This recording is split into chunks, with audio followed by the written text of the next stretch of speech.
क्या अरब अफगानिस्तान पार्ट 2 बन गया है? क्या ईरान की प्रॉक्सी जाल में अमेरिकी उसी तरह से फंस गए हैं जिस तरह से अफगानिस्तान में अमेरिका फंसा था? ये सवाल इसलिए उठ रहे हैं क्योंकि गाजा युद्ध के बाद अमेरिका अरब में बुरी तरह से घिर गया है। ईरान के इशारे पर उसके कई प्रॉक्सी कट्टरपंथी संगठन अमेरिकी बेस और उसके सैनिकों पर ताबड़तोड़ हमले कर रहे हैं। तो सवाल यही है कि क्या अरब में अमेरिका के लिए अफगान चैप्टर खुल गया?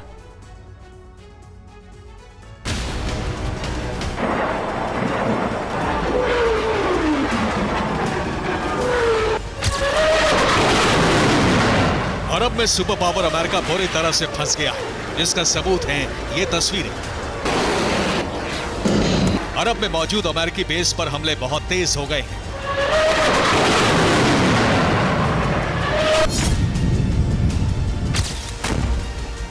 अमेरिकी बेस पर ये हमले ईरान की प्रॉक्सी यानी छद्म सेना कर रही है।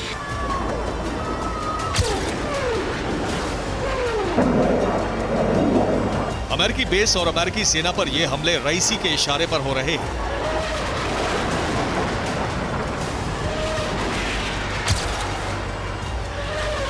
कट्टरपंथी संगठनों के हमले से परेशान अमेरिका ने 26 और 27 अक्टूबर को सीरिया पर हमले किए।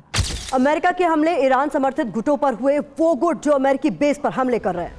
अमेरिका ने सीरिया में हमले कर ईरान और उसके समर्थित गुटों को डराने की कोशिश की, लेकिन ये कोशिश पूरी तरह से नाकाम रही। अमेरिकी बेस पर हमले रोकने के बजाय और बढ़ गए हैं।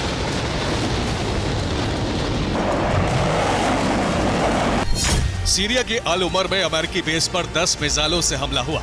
सीरिया के ही अल ताफ में मौजूद अमेरिकी बेस पर 2 ड्रोन से अटैक हुआ। सीरिया के अल मलीकिया में मौजूद अमेरिकी सैन्य अड्डे पर भी अटैक हुआ। रिपोर्ट तो यह भी है कि इराक में मौजूद अमेरिकी बेस पर भी हमले हुए हैं।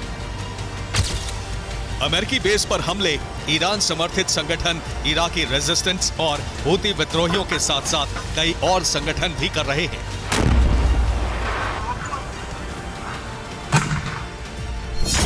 अठारह अक्टूबर से लेकर 27 अक्टूबर तक सीरिया और इराक में अमेरिकी बेस पर 20 बार हमले हो चुके हैं।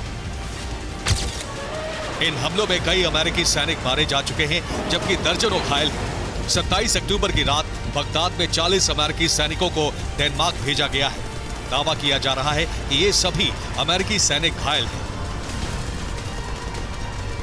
दूसरी ओर अमेरिका लगातार अरब में अपने सैनिक बढ़ा रहा है। 27 अक्टूबर को भी 2500 सैनिक अरब में अमेरिकी बेस पर पहुंच गए हैं।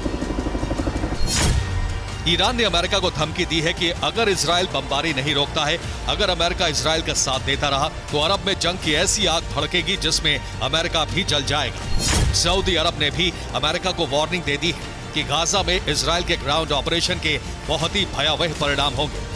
क्रेमलिन के प्रवक्ता दिमित्री पेस्कोव ने कहा है कि अरब में विनाश का जलजला आने वाला है। बेलारूस के राष्ट्रपति अलेक्जेंडर लुकाशेंको ने कहा है कि अगर अमेरिका पीछे नहीं हटा तो ईरान उस पर हमला करेगा। उत्तर कोरिया के तानाशाह किम जोंग उन ने ऐलान कर दिया है अगर उनके सहयोगी देशों पर हमले होंगे तो रूस और उत्तर कोरिया भी जवाबी हमला करने को तैयार है। जाहिर है अमेरिका को अफगानिस्तान की तरह ही घेरा जा रहा है। इस बार मैदान अरब का है। अमेरिका अगर यहां घेरा तो एक बात तय है कि यहां उसके लिए परिणाम अफगानिस्तान युद्ध से भी भयावह होंगे। Bureau report, TV9 Bharatvarsh.